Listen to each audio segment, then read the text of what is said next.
평안하셨습니까? 네. 오늘 여기 요한복음 4장 46절 54절 말씀을 본문으로 위기를 극복하는 믿음 이런 제목으로 잠깐 말씀을 선포하고 함께 은혜 받고자 합니다.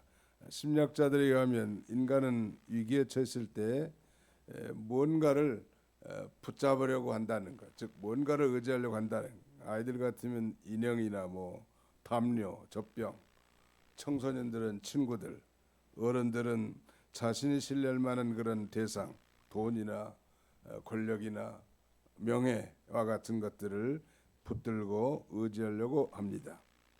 오늘 본문에 보니까 이 왕의 신하의 아들이 가버나움에서 병들었단 말이에요.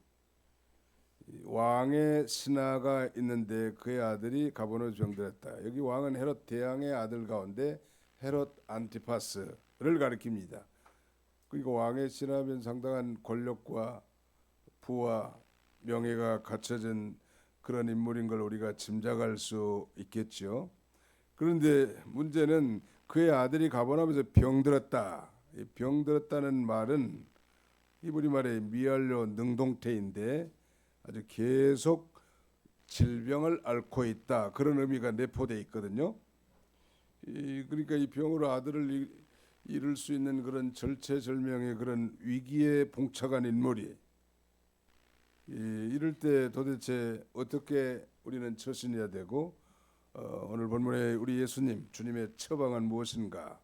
인생 가운데서 정말 이런 난관을 만났을 때 위기를 극복하는 그 믿음이 무엇일까? 세 가지로 증거하려고 합니다. 첫째는 이 세상이 아닌 오직 예수님만 신뢰하라는 것. 두 번째는 나의 방식이 아닌 하나님의 방식을 신뢰하라는 것이고, 세 번째는 보이는 세상이 아닌 약속의 말씀을 신뢰하는 것입니다. 하나님 약속의 말씀, 하나님의 방식, 오직 예수님. 우리 인생의 모든 문제의 해결책은 예수님께 있습니다. 믿으시면 아멘 합시다. 여기 예수님께서 이제 갈릴리 가나에 이르시니 전에 물로 포도주를 만든 것이라. 그러니까 이 가나라고 하는 동네는 상당히 복받은 동네. 성경에 보니까 그래서 여기 보니까 전에 물로 포도주로 만드신 곳이라. 꺼니집에서 그 포도주가 떨었을 때 물로 포도주를 만드신 그 위대한 표적이 나타났었죠. 그런데 바로 그곳에서 왕의 신하가 있는데 그의 아들이 가버나움에서 병들었단 말이에요. 그런데 47절 한번 읽어봅시다. 47절 시작. 그가 예수께서 유대로부터 갈릴리로 오셨다는 걸 듣고 가서 청하되 내려오셔서 내 아들의 병을 고쳐주사니 그가 거의 죽게 되었음이라. 여기 중요한 것은 들었다는 거. 그가 예수께서 유대로부터 갈릴리로 오셨다는 것을 듣고 그 유대 우리가 잘 아는 이 팔레스타인 지역은 저 북쪽이 갈릴리고 그다음에 중앙 사마리아 그리고 남쪽 유다. 그러니까 유다는 이제 예루살렘이 있는 곳이죠. 거기서 활동을 하고 많은 표적과 이적을 베풀고 이제 예수님의 전도의 근거지라고 할 수 있는 갈릴리 이제 가버나움으로 오고 있다는 사실을 들은 거예요. 지금 얼마나 열렬하게 사모하면서 들었을까. 그리고 가서 청했다. 듣고 가서 청했단 말이에요. 그러면서 내려오셔서 내 아들의 병을 고쳐주셔서 그가 거의 죽게 됐습니다. 소문에 듣자니 이제 갈릴리 가나에서 물로 포도주를 만들 만큼 저분 비범한 인물이고 또 유다에서 많은 표적과 이적을 베풀었다는 소식을 들었을 거란 말이에요. 이와 같이 우리가 늘 듣는 얘기지만 믿음은 들음에서 난다는 거. 소문을 들은 거예요. 소문. 우리가 잘 아는 이스라엘 하나님은 그야말로 상천하지 하나님이라고. 저 애굽에서 해방시키고 10가지 재앙을 베풀어 이 바로를 굴복시키고 홍해를 정말로 기적적으로 도화시킨 인물. 아니 좀 전에 저 아말렉의 강력한 이 사막의 아주 탈취자들을 다 전멸시킨 몰살시킨 그런 신. 과연 이스라엘의 신은 상천하지의 신이다. 이런 소문만 듣고 자신은 비록 이 술 파는 술집 여인의 신분을 가지고 있지만 그런 믿음을 들은 거예요. 소문을 들은 거예요. 아마 이 왕의 신하에도 얼마나 이 소문을 들었을 것 같아요. 그 자식에 대한 그 절박함은 이루 말할 수 없지 않겠어요. 그래서 도대체 이 예수님이라는 분이 빨리 와야 될 텐데 언제 오시는가? 유다를 떠났다고 하는데 아니 가나의 혼인잔치집에서 이 물로 포도주를 변화시킨 놀라운 기적도 했다는데 아마 유심히 예수님의 일정과 노정을 체크했을 것 같습니다. 우리가 여기서 기억해야 될 것은 기억할 필요가 있는 것은 바로 이 왕의 신하가 듣고 가서 청했다는 것은 들어야 되는 건 소문을 들으려면 소문을 내야 될 거 아니에요. 그러니까 우리가 부지런히 복음을 전파해야 할 당위성이 여기 있는 것입니다. 뭐 듣는 사람은 반드시 듣게 돼 있으니까요. 안 듣는 것 같아도 아무리 패역한 시대라 할지라도 하나님께서는 들을 자를 남은 자를 예비해 두셨기 때문에 그들이 들을 수 있도록 하려면 우리가 전파해야 된다는 것. 전도의 당위성을 우리가 짐작할 수 있겠고요. 그렇게 말하는 내 아들의 병을 고쳐주소서. 이 왕의 신하는 이 세상이 아닌 오직 예수님만을 지금 신뢰하는데 이 유대에서 이 명절에 올라갔다가 이 갈릴리로 오신다는 이 소문을 들었단 말이에요. 아들 문제 그리고 청한 거예요. 왕의 신하고 하면 상당히 높은 관리에 해당되겠는데 이 갈릴리 헤롯 안티파스의 신하의 한 사람인데 충분한 돈과 권력과 그 다음에 모든 걸 다 사용할 수 있었을 텐데 즉 그의 사회적인 신분과 부를 가지고 아마 많은 의원도 찾아갈 수 있었을 거고 그럼에도 불구하고 많은 애를 썼을 수도 있겠죠. 그런데 오늘 본문에는 그런 내용이 전혀 기록되어 있지 않고 다만 예수님께만 달려간 거예요. 여기서 우리가 이 왕의 신하의 태도를 배울 수 있다는 거예요. 우리도 인생의 문제, 뭐 구원의 문제는 당연하거니와 인생의 모든 문제 해결책은 예수님께만 있다는 사실을 아는 사람은 예수님만을 신뢰할 수밖에 없단 말이에요. 믿으시면 아멘 합시다. 그리고 청한 거 이거 단순한 청함이 아닙니다만 지속적이고 반복적이고 마치 그 소경 바디메오의 외침처럼 말이죠.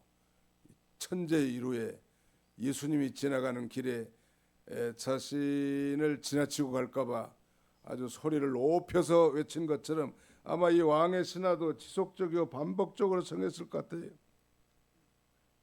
아들이 너무 고통당하고 있잖아요. 그의 아들이 가버나움에서 병들었더니 47절 하반절은 그 아들의 병을 고쳐서하니 그가 거의 죽게 되었습니다. 거의 죽을 지경이 다 됐다는 말. 예수님이 왜 그리 지나가셨을까? 우리가 결과를 다 알지만 아마 그 아들 살리려고 그리 지나가신 것 같아요. 그 아들이 아팠을 때부터 예수님이 알았겠어요? 몰랐겠어요? 네, 다 아시죠. 그리고 이 예수님이 표적을 행하고 기적을 행한 진정한 목적은 뭐예요? 그 표적 자체가 아니라 그 표적을 통해서 예수가 그리스도이심을 믿고 즉 하나님의 아들인 걸 믿고 또 구원을 얻게 하게 하는 거 아니겠습니까? 요한복음 20장 우리가 아는 내용이지만 또 찾아서 한번 읽어봅시다. 요한복음 제20장 30절 31절 같이 한번 읽어보겠습니다. 요한복음 제20장 30절 31절 시작. 예수께서 제자들 앞에서 이 책에 기록되지 아니한 다른 표적도 많이 행하셨으나 오직 이것을 기록함은 너희로 예수께서 하나님의 아들 그리스도이심을 믿게 하려 하며 또 너희로 믿고 그 이름을 힘입어 생명을 얻게 하려 함이니라.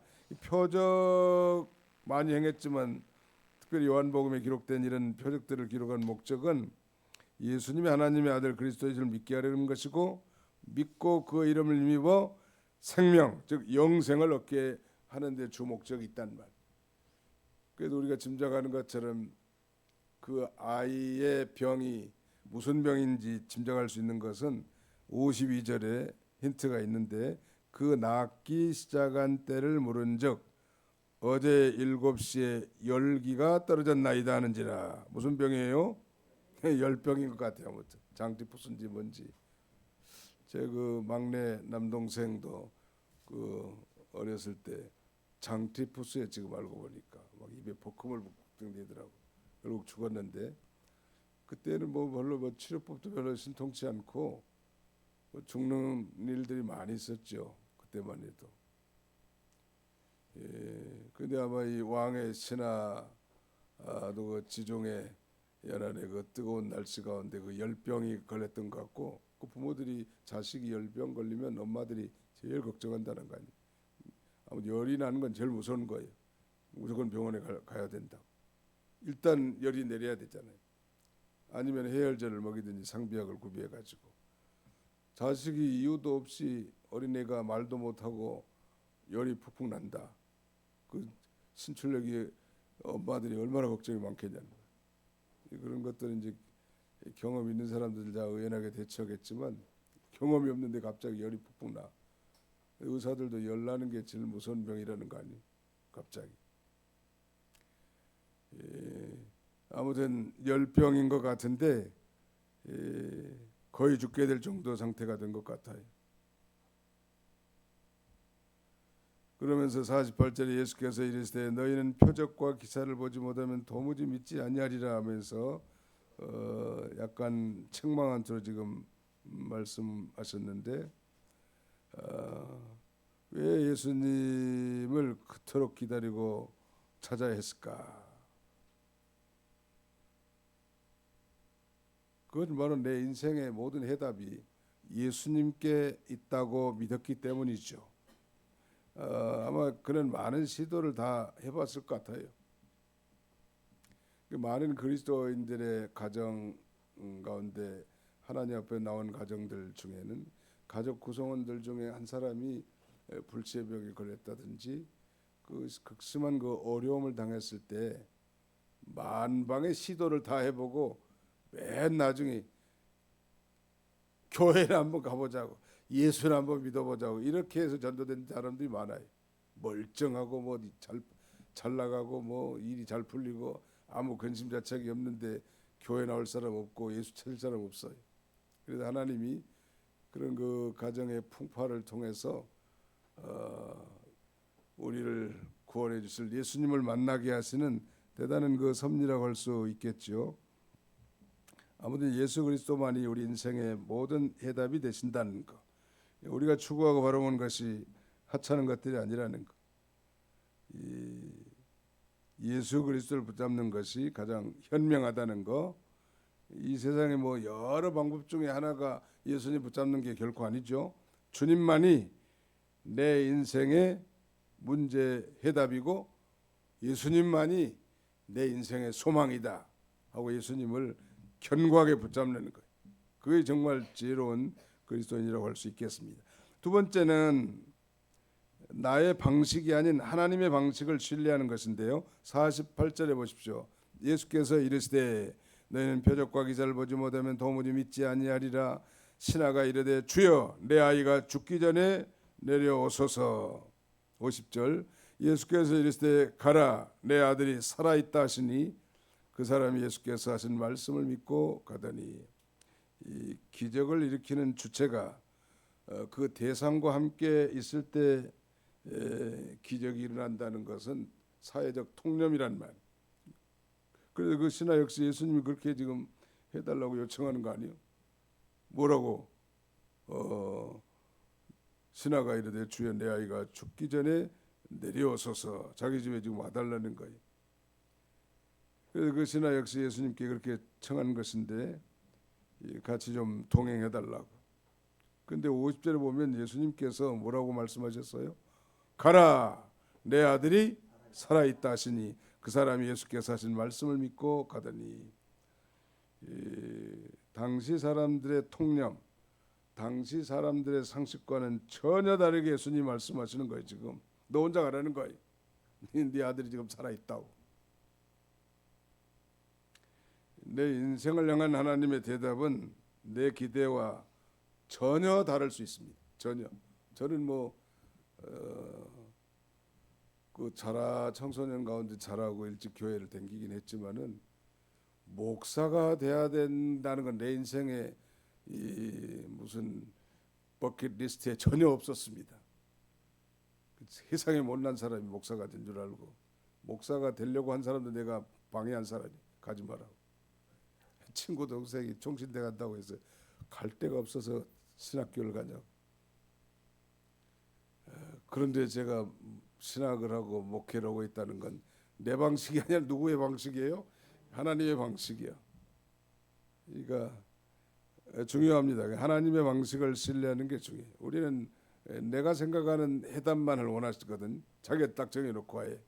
하나님이 자기의 이용물을 삼는 거예요. 사실은 그 반대해야 하거든. 사실은 하나님께 내가 어떻게 쓰임 당할까, 하나님의 내 일생을 하나님 앞에 어떻게 드릴까, 이렇게 돼야 되는데 자기가 주인인데 하나님 역사하기 힘들잖아요. 자기를 부정한다는 건 참 쉬운 일은 아니지만, 그러나 우리가 그리스도를 따라가는 일에 필수적인 거죠. 자기는 없는 것으로 여기는 거예요. 이병기 목사님 말씀대로 하면 무요 공으로 여기는 자존심, 그러니까 정말 사치품이지. 이번에 사경에 첫날 강사 우리 한기삼 목사님이 마지막에 그런 멘트를 하나 하더라. 한 목사님이 우리 제가 가락에 있을 때 우리 부교육자였는데 그 설교를 참 잘하시더라고. 뭐 자존심을 버리는데 순교적인 정신을 가져야 된다. 그만큼 자존심 버리기 어렵다 그런 말이, 말하자면 자존심까지 것. 정준채 목사님이라고 우리 교회 3대 목사님은 그런 얘기한 게 기억나네요. 자존심을 버리고 주존심을 가지십시오. 자존심이 아니라 뭘 가져요? 주님을 존중히 여기는 그런 마음을 가지는. 말은 이게 지금 자존심 버린다는 게 쉬운 것 같지만요, 이게 쉬운 게 아니에요. 그래서 날마다 자기를 부정하면 가능해요. 불가능한 건 아니에요. 여왕에 지나면 상당히 자존심도 내세울 만하잖아요.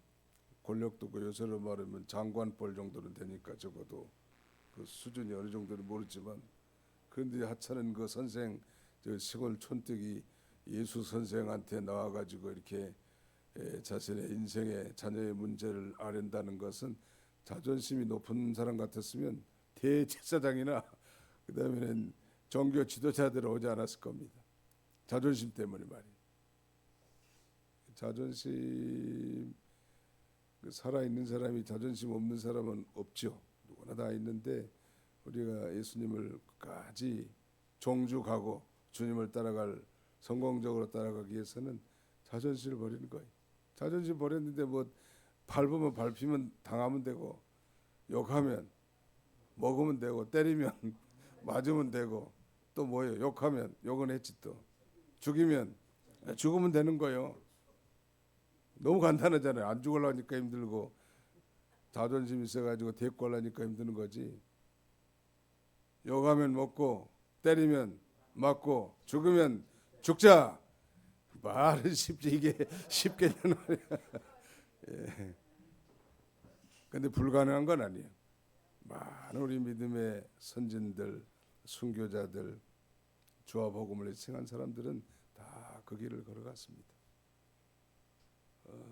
참 또 어떤 그 목사님 이번에 설교하는 가운데 큰아들, 탕자의 형, 그 큰아들이 동생을 정말 사랑하지 못하고 아버지의 마음을 품지 못하고 그 아버지 재산 갖다가 허랑방탕해가지고 기생과 다 먹은 그를 위해서 이 살찐 손을 잡고 잔치를 베푼 그 아버지를 원망하는데, 아버지는 그래도 큰아들도 사랑으로 잘 다독거리더라.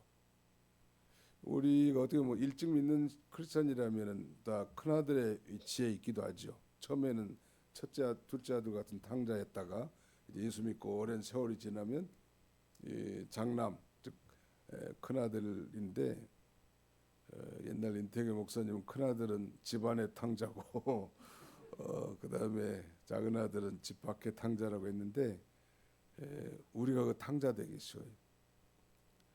우리가 받은 이 죄 사함의 은총, 구원의 감격, 하나님의 자녀됨, 영광스러운 하늘 기업의 상속자, 그것만 생각하면 아버지께 감사하고 기쁨과 즐거움이 있는 게 마땅하잖아요.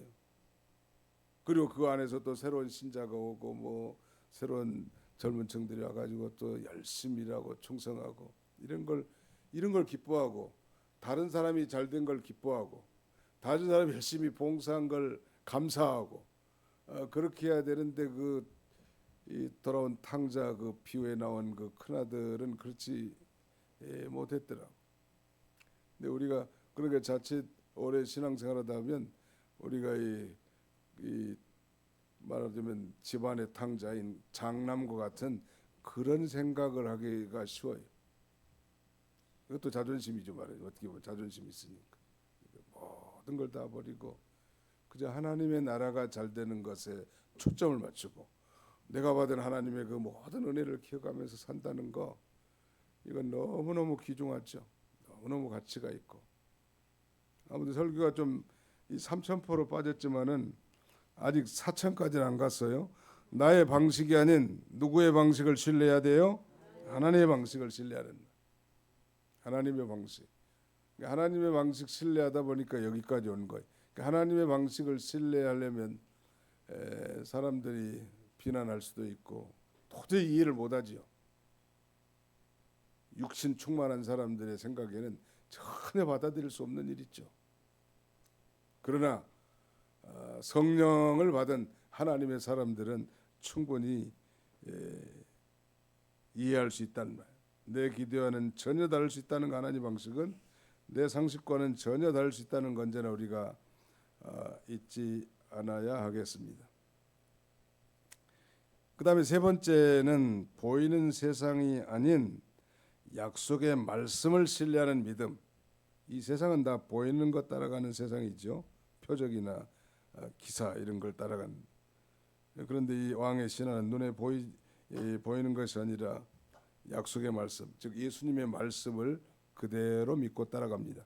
거기 그랬잖아요. 50절 하반절에 그 사람이 예수께서 하신 말씀을 믿고 가더니 내려가는 길에서 그 종들이 오다가 만나서 아이가 살아있다 하거늘 그 낳기 시작한 때를 물은즉 어제 7시에 열기가 떨어졌나이다. 어제 7시는 이스라엘에서는 그 해지기 전이 어제예요. 그러니까 어제 7시면은 오후 1시쯤에 예수님이 그렇게 말씀하는 거예요. 가라 말씀한 건 내 아들이 살아있다 말한 게 오후 1시야. 그리고 이제 이 소식을 들은 것은 한 저녁, 우리식으로 말하면 저녁 9시야. 몇 시간 차이에 그러면. 그러니까 오후 1시부터 저녁 9시 이 시간이란 말이야. 그러니까 아마 그 걸어간 거리가 한 학자들이 하면 32km 내지 34km 된다고 합니다. 그러면 이게 대략 80리야. 이게 80리 가서 이제 알게 되는데 가만히 따져보니까 예수님이 말씀하신 그 시간에 자기 아들이 살아나는 거예요.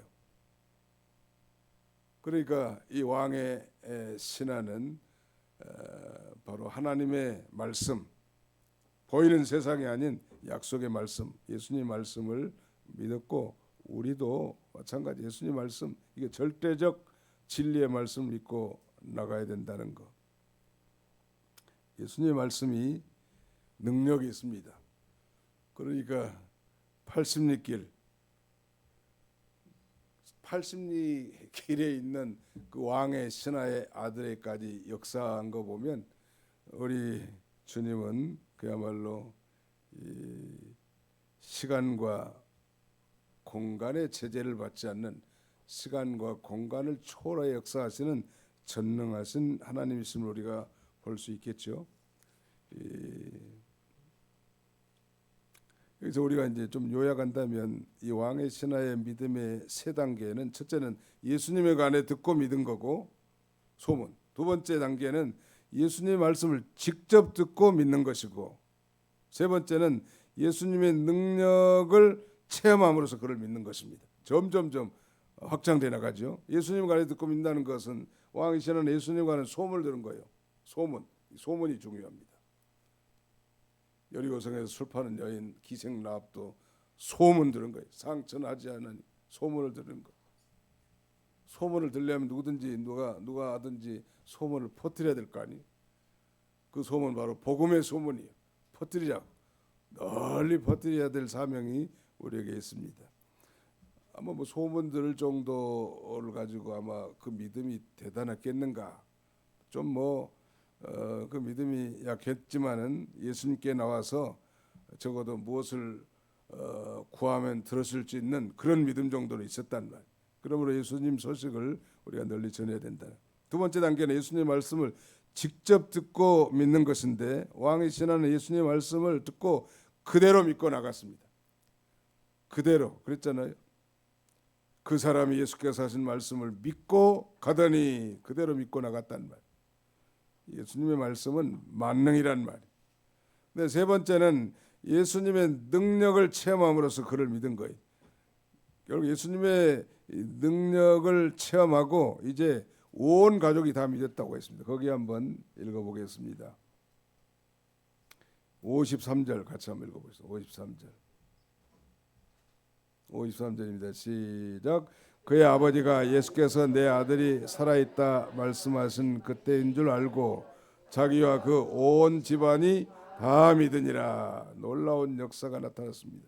그러니까 아들 하나의 병도 고쳐졌습니다. 실제로 그 열병에서 장티푸스인지 뭔지는 모르지만 아무튼 이 죽음을 가져다 줄 위험한 병은 분명하단 말. 근데 예수님의 그 능력으로 그 아들을 고쳐준 것은 사실은 작은 거예요. 그 영혼의 병을 그 집안의 이 식구들 그 영혼의 병을 다 치료했고 소위 제사함과 구원의 축복을 얻고 하나님의 자녀가 되게 하는 놀라운 역사가 이 표적을 통해서 나타난 거 보면 예수님이 행하신 이 표적을 행하신 진정한 목적과 의도가 무엇인지 우리가 짐작할 수 있겠죠. 아마 우리가 이 세상을 믿지 말고 약속의 말씀을 절대 신뢰할 것. 내 방식이 아니라 하나님의 방식을 신뢰. 하나님은 방법이 많으십니다. 방법이 아주 너무너무 많으셔. 우리는 이제 끝장이다. 절단이다. 내 인생 끝났네. 아멘 사람은 그러니까 극단적인 행동을 하는데 우리는 우리의 인생이 끝났다고 생각하는 그 막장에 하나님이 그때부터 역사하시는 것입니다. 그러므로 우리가 이 세상이 아닌 오직 예수님만을 신뢰하고 하나님의 방식을 절대 믿고 그 약속의 말씀을 의지함으로 모든 위기를 승리적으로 극복하는 그런 저와 여러분들이 다 되시기를 주님의 이름으로 축원합니다. 이 말씀을 기억하면서 한 2, 3분간